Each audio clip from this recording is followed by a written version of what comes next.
Si seulement je savais m'y prendre avec Goring comme avec toi.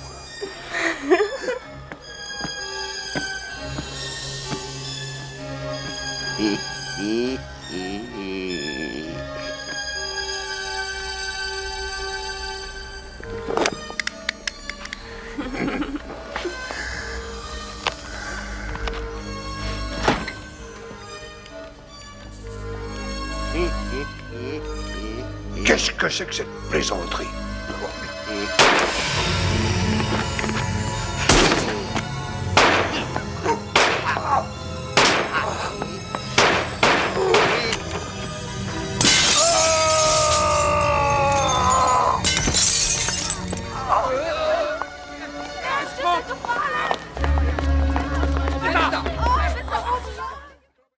Né le 27 décembre 1951, Charles Band est un producteur et réalisateur américain connu pour ses travaux dans la comédie d'horreur. Il se fait un nom dans les années 70 avec la société Charles Band Productions, mais, insatisfait de la mainmise des distributeurs sur ses films, il monte Empire Pictures en Italie en 1983. Prospère, Empire Pictures l'est à un point où la société est en capacité de livrer 2 nouveaux films par mois. L'un pour le cinéma, l'autre pour le marché de la vidéo. Entre 1983 et 1989, c'est une cinquantaine de films à petit budget qui inondent le marché et les vidéoclubs. Parmi eux, certains titres sortent du lot comme les Ghoulies, variation fauchée des films de bestioles à la Gremlins, mais aussi Terror Vision et son alien caoutchouteux, Breeders, Dolls, Arena. Les titres les plus cultes du catalogue sont 2 films réalisés par Stuart Gordon, solide artisan de la série B, Reanimator en 1985 et From Beyond 1986, tous deux adaptés des écrits de H.P. Lovecraft. Malgré ces titres connus des amateurs, la société Empire Pictures connaît des difficultés financières importantes. Charles Band abandonne cette première mouture afin de monter une nouvelle compagnie aux États-Unis, Full Moon. Toujours active de nos jours, la société Full Moon possède dans son catalogue une saga culte, la saga des Puppet Master, qui, avec 11 films au compteur, sans compter les spin-offs et autres reboots, peut se féliciter de son extraordinaire longévité, même si elle n'a jamais connu le succès d'une autre série avec une poupée meurtrière. Depuis 1989, les Puppet Masters squattent les étagères des vidéoclubs et maintenant se revoient en streaming dans des copies HD. Des copies HD qui mettent leur qualité en avant, mais aussi leurs défauts. Et des défauts, la saga Puppet Master en a beaucoup. Mais pas au point d'être en face d'une chose irregardable. Puppet Master a-t-il de bons restes? Un revisionnage s'impose. Puppet Master sort en 1989 et nous présente André Toulon, un marionnettiste qui, lors d'une tournée en Égypte, rencontre un mystérieux arabe qui lui apprend comment donner vie à ses propres jouets. Poursuivi par des agents nazis, Toulon met fin à ses jours dans un vieil hôtel. Plusieurs décennies après, un groupe de scientifiques doués de pouvoirs paranormaux investissent les lieux et reçoivent la visite des marionnettes. Puppet Master garde des liens étroits avec Dolls, sorti en 1986, dont le responsable des effets spéciaux, David Allen, qui prend en charge les marionnettes, sorte de mini-horde sauvage. En dehors de Dolls, David Allen avait déjà prouvé son talent dans des grosses productions telles que Hurlement de Joe Dent, Le secret de la pyramide de Barry Levinson ou encore Willow de Ron Howard. Le tournage commando, associé à un scénario écrit au jour le jour, donne des idées à Charles Band qui en profite pour donner plus d'importance aux marionnettes, au point d'en faire les personnages principaux, un Toy Story avant l'heure, horrifique et fauché. Puppet Master est un petit succès qui engage Charles Band à lancer des suites. Dans Puppet Master 2, d'autres scientifiques prennent la relève et pour la plupart souffrent sévèrement des assauts des créatures d'André Toulon. Un André Toulon que ses marionnettes ont sorti de la tombe et réanimé selon le fameux rite égyptien. Dans un état de putréfaction avancé, il se cache à la manière de l'homme invisible sous des dizaines de mètres de bandage. Réalisé cette fois par David Allen, Puppet Master 2 mise à fond sur ses marionnettes, bien conscient des attentes du public. Plus réussi que le premier opus, Charles Band se frotte les mains, heureux du succès modeste mais certain par rapport à des investissements modiques. Petit budget, petites ambitions pourrait-on dire, nostalgie évidente des monstres animés par Ray Harryhausen, quelques personnages insignifiants dans quelques pièces plus ou moins bien éclairées, des marionnettes teigneuses à l'animation des fois très limite, Charles Band et ses Puppet Masters assurent la pérennité de la série B. Son amour des petites créatures porte ainsi ses fruits, car il est vrai que son bataillon de marionnettes sans fil a quelque chose de magique. Ne comptant pas s'arrêter en si bon chemin, Charles Band enclenche la production d'un 3e épisode, le plus connu de la saga et le plus ambitieux. Dans cette 3e aventure, l'action se déroule cette fois en plein fascisme dans le Berlin des années 40. Pour avoir mis Hitler au même niveau qu'un guignol, André Toulon reçoit la visite musclée de la Gestapo et d'un scientifique cherchant à réanimer les soldats morts du Reich. Pris en chasse, le marionnettiste entreprend de se venger de la mort de sa femme, liquidée par l'infâme Major Cross. Réalisé par David de Coteau en 1991, la même année que Puppet Master 2, ce 3e volet, en mode préquel, tente de faire mieux que ses prédécesseurs. Si Charles Band obtient en parallèle un accord avec la Paramount, qui désormais distribuera les films de la firme, cette production manque de financement.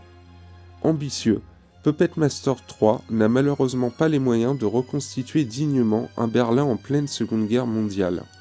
Ainsi, nous avons droit à quelques bâtiments, des ruines, un terrain vague, pour l'ambiance, une bande sonore où le Führer s'épounome devant une foule nombreuse, représentée à l'écran par une douzaine de figurants. Au plaisir de retrouver un Richard Lynch déjà grand méchant de la bisserie Les Barbarians en 1986, s'ajoute la découverte du 3e interprète en 3 films du personnage d'André Toulon, l'acteur Guy Rolfe, décédé en 2003 à l'âge de 91 ans. Ayant participé aux classiques Ivanhoe, Taras Bulba ou encore La chute de l'Empire romain, Guy Rolfe se retrouve fin années 80 dans des productions telles que le Dolls de Charles Band après une traversée du désert d'une dizaine d'années. Son interprétation de André Toulon rajoute du corps à un personnage jusque-là mal exploité. Sa confrontation finale avec Richard Lynch et sa tristesse suite à la mort de sa femme font de cet épisode, malgré ses défauts, le plus mémorable. La troupe de marionnettes, toujours aussi charismatique, accueille un nouveau membre, Siku, le fils illégitime d'un cow-boy et de la déesse à 6 bras, Kali. Ce personnage apporte de la nouveauté bienvenue, et toutes ses apparitions bénéficient du savoir-faire indéniable de David Allen. Si Siku ressemble à un cow-boy, c'est parce qu'il a été décidé que l'une des marionnettes de Toulon devait représenter un des camps qui s'opposait au Troisième Reich lors de la Seconde Guerre mondiale, à savoir les USA. Le rire de la marionnette a été fait par Albert Band, père de Charles. Albert avait fui la France pendant le régime nazi, ce qui signifie que chaque fois que le spectateur entend s'y courir après avoir abattu un nazi, c'est la voix réelle d'un homme qui leur a réellement échappé. Puppet Master 3 est plus gore que ses 2 prédécesseurs et adopte un ton également bien plus sombre, aidé il est vrai par une très bonne partition de Richard Band. Pas ou peu d'humour ici, même si quelques bons sentiments restent principalement entre le jeune garçon et Toulon. Puppet Master 3 amène un peu de profondeur à la saga, bénéficie d'une bonne mise en scène et d'un meilleur rythme malgré des incohérences et son visuel parfois un peu fauché. On peut dire quand même qu'avec son budget de 800 000 $, le réalisateur David de Coteau s'en sort avec les honneurs. Puppet Master 3 est définitivement le meilleur opus de la saga de Charles Band, bien meilleur que le premier et le 2e opus. Il reste le préféré des fans et l'épisode le plus connu. Une bonne série B, loin d'être parfaite, mais qui se laisse revoir avec des séquences de stop-motion marquantes. Puppet Master 4 sortira en 1993 et entamera la douce et longue déchéance de la saga vers les tréfonds obscurs des mauvaises productions bas de gamme.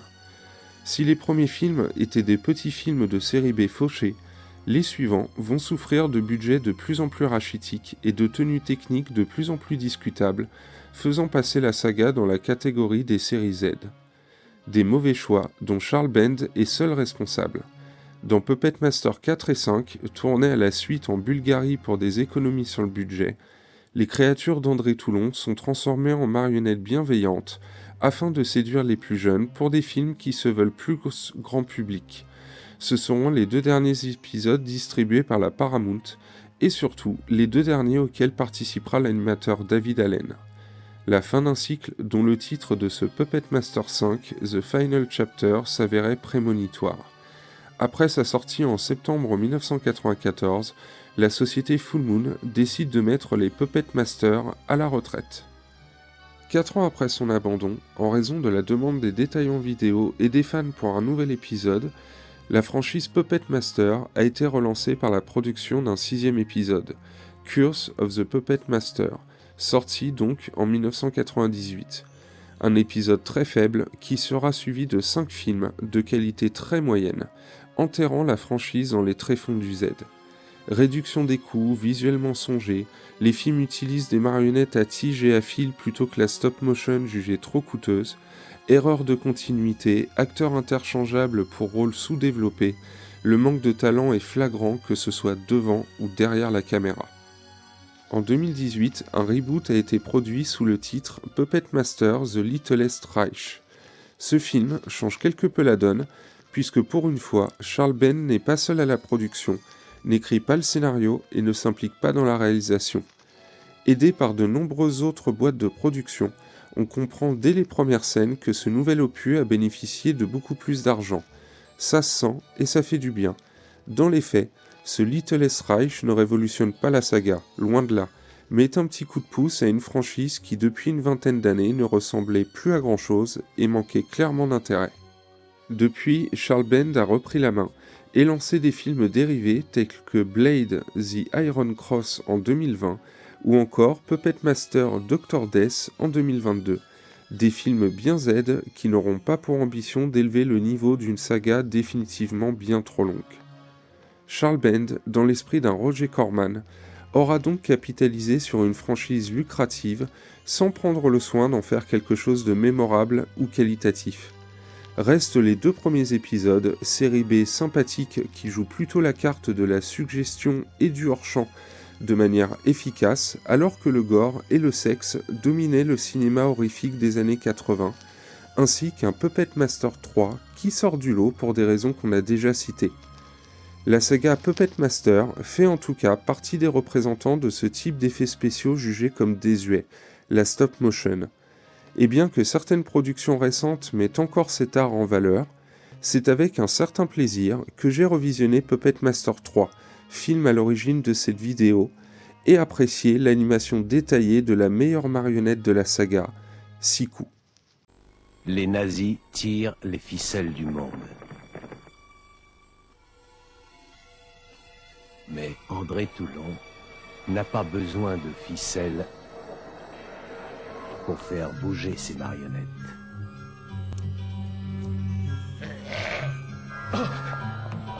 Monsieur Toulon a développé une méthode pour animer des marionnettes sans ficelle. On les croirait vivantes. Si Stein a réellement vu ce qu'il raconte, ça pourrait être très important pour la recherche. Voici une des marionnettes dont je vous ai parlé. Elsa, prenez ce que vous voulez, misérable, et fichez-en d'ici. C'est vous que nous voulons, marionnettiste. André! Amenez-le dans la voiture et conduisez-le à la Gestapo. Embarquez également toutes les marionnettes. Je n'ai jamais vu d'homme jouer à la poupée auparavant.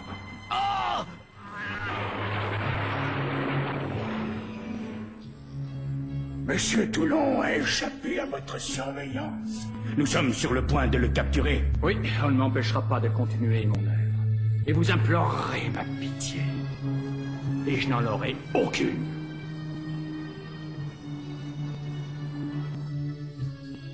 Qu'est-ce que c'est que cette plaisanterie?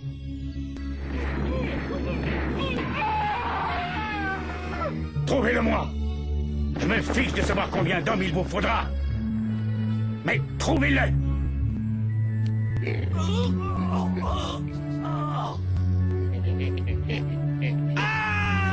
Monsieur Toulon, vous êtes un véritable génie.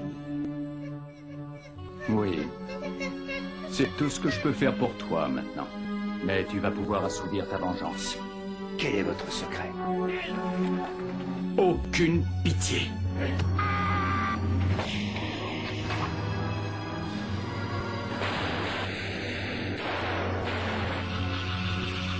croyez que j'ai peur de ce jouet? Vous aurez peur, je le sais. Puppet Master 3, la vengeance de Toulon.